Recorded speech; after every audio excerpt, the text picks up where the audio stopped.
Hello, we are Day of Destruction TV. We are today in the Sin City, Las Vegas. We are here with Ray Sefo. Hello, Ray. Nice to meet you. Yes, you are a really well-known fighter from New Zealand. But you started with Wing Chun first, yeah? Then you changed then you got in Muay Thai, yeah? Yes. How did this came? Well, at 5 years old, I had my first boxing gloves because I come from a boxing background first. My great-grandfather, my grandfather, my father, everybody boxed from my family, cousins, uncles, everybody boxed. And so then I realized at the age of 7 when we watched my first Bruce Lee movie and Jackie Chan movie that you can actually kick and punch and use your elbows, and I was like, I want to do that. So, and I'd always, at a young age, I always thought, well, I don't want to learn how just to punch. I want to learn how to do everything they were doing on TV, whether it be punching, kicking, elbows, knees, whatever, right? So I was so fascinated about it, what I was seeing, and so I think later on in time, I ended up starting Wing Chun. I did that for 6 years, and then I switched from that to Muay Thai, and from Muay Thai, obviously, I won various world titles there, and then I was signed to K1 for 14 years, I believe, and so there was those were fun times of life because at a young age, coming up in the rankings, you don't really have that much responsibilities other than just focusing on your goal and dream. But then, you get to a point where you have a family and you have kids, and now that's when responsibility kicks in, and you got to make other choices along the way. So, yeah. But other than that, it was fun. Yeah, the first opponent you had in the under K1 rules were Ernesto Host, a really big name. Right. Of course, you fought other big names, as we Right. can see here in your department. Here we have Peter Arzt, here we have Jerome Lebaner, there we have Stefan Leko from Right. Germany, and you fought Musashi from the legend from Japan. Right. Is there one you can say this was the hardest? Maybe Ernesto, you were lost against him 2 times? I don't know. Every fight is hard. Ernesto is a great champion. Peter Ertz is a great champion. Jerome Lebanon is an amazing fighter. Everybody I fought in K1, when people ask what's the most memorable moments in K1, me, it was to say that I actually fought the best of the best in the world. So it didn't matter whether it was Ernesto Hughes or Peter Ertz or Jerome Lebanon or Mike Bernardo, Stefan Leko, Miko Krokop, Francisco Filho, Musashi. Like, the list goes on. There's so many great fighters.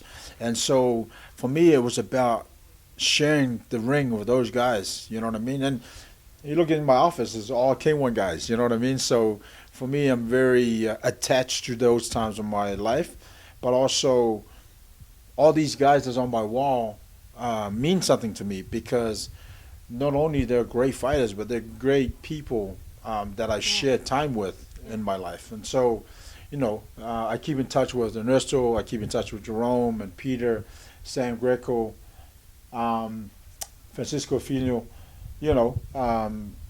Mike Bernardo, I used to keep in touch with him when he was still alive, so may he rest in peace. But yeah, a lot of these guys, all these guys became friends because we all battled for the same thing, and that's to be champion. Yeah. So you are a fighter from the heart, yeah? Right. And originally a stand-up fighter, but you also did some MMA fights. Right. How did that come? Again, it was one of these things where I wanted to try everything. It wasn't just about.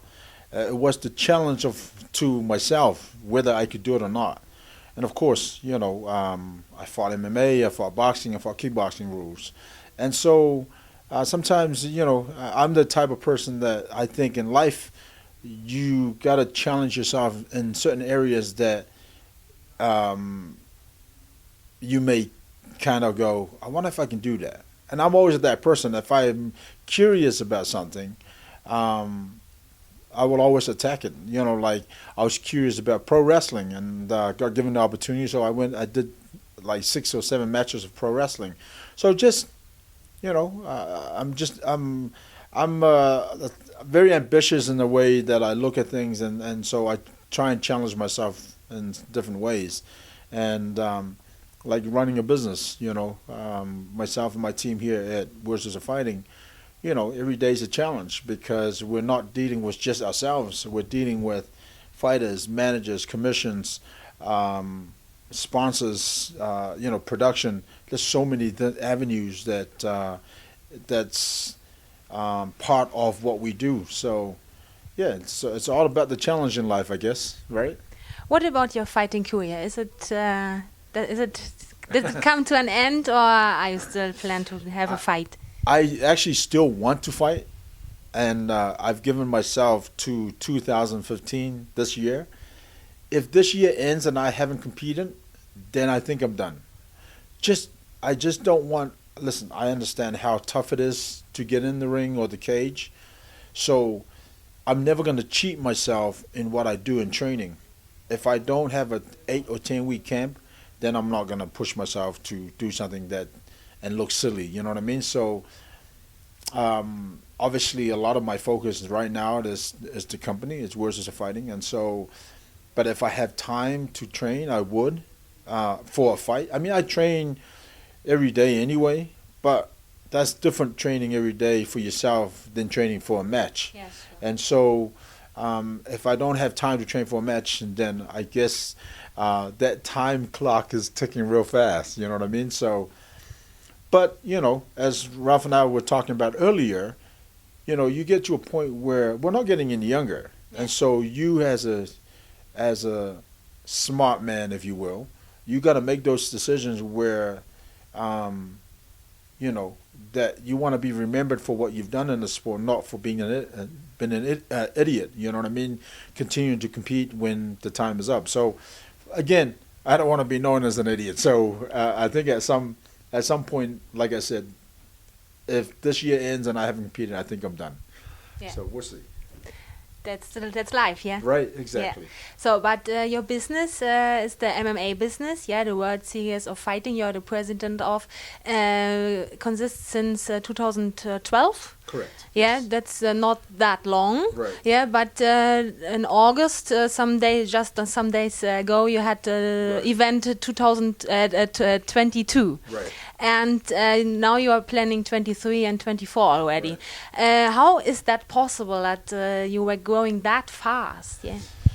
Well, I mean, fortunately, I have a great team here at Wizards of Fighting. We understand what it takes to climb, and then we also have great partners like NBC, IMG, and great sponsors like Alienware and Sam Nutrition, Auto Shopper. All these people have, and of course my team here at Wizards of Fighting. Everybody has contributed in terms of the growth of our company, and so we're 2.5 years old in terms of operation on television. But I feel like we're growing real fast because we're doing the right things and we're moving in the right direction, and we're picking up the right fighters. And I guess it's one of these things where sometimes it's all timing as well. You know what I mean? And so a lot of it is, of course, a lot of it is hard work.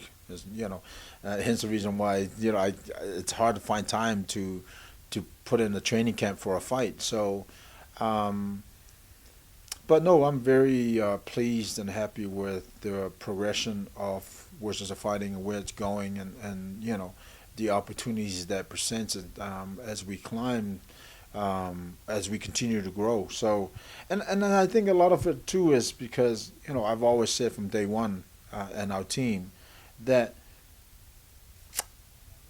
if we focus on continuing to challenge ourselves and continue to improve on the mistakes that we make, we're going to continue to grow. And rather than focusing on other things that don't matter, you know what I mean? And so that's the attitude, and we're going to continue to have that attitude because it's all about correcting the mistakes that you make. Yeah. And that's the only way you're going to grow as a company. Yeah, you did choose the MMA sports. As we were talking about before, normally you're a stand-up fighter, yeah? Right. Why didn't you choose a mix, yeah, of maybe some MMA fights and some stand-up fighting, or is there a plan to do this in the future, maybe? Well, it's funny, that kind of crossed my mind. And also, it's funny, Ali and I talked about it one day, and but, you can never say no because, or should I say, you can never say never because it's very possible. But we'll see, you never know something, I know that a couple of people have done that, and also in Japan, I mean, they do that all the time. So we'll just have to wait and see. We've talked about it, but there's no, we're not closed off to the idea. We're bouncing it around and see what happens, but Okay, we stay tuned. Right. Ray, what about moving to other countries with your World Series of Fighting? Yeah, you brought it already to Canada, you told Right. us before, and Right. also to Nicaragua, is that right? Right. And your show is already shown in more than 100 countries, but what about a live show in overseas? That is the plan. I mean, that is the plan, is to eventually go global, well, worldwide.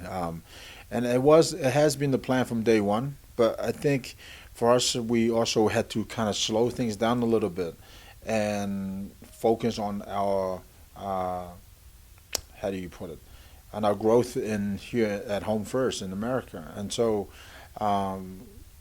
we will continue to obviously grow here, but also at some point I think we will, like I said, you said earlier, that we have had shows in a couple of other countries, and so and we have talked to other people that are willing to be partners around the world. So I think it's just a matter of time before that gets pushed forward again. But I think this past 6 months we've kind of focused on our growth here in the U.S. Yeah. Okay. So we wish you all the best for your World Series of Fighting. Of course, also for your training in the Extreme Couture gym and for your family. Yes, you have a little son. Right. Is he also fighting already? It's funny because he is in Europe right now. He arrives tomorrow, and it's funny because a week before he left, he's like, "Daddy, I love you," and I'm like, "I love you too." He's 5 years old. He goes, "Daddy, I want to be like you. I want to be a fighter." I don't want him to be a fighter, to be honest. I want him. Well, obviously that's his choice, right? And so whatever he decides, I'm gonna support it 150%. But before he gets into fighting, I want him to finish school first. I want him to focus on education, and then when he's done with college and university or whatever, then he can think about fighting. But right now, that's my focus is for him to get educated first, and then I'll support him whatever else he does after that. Okay, that's quite interesting. Wait, yeah, all the best for Vegas, yeah?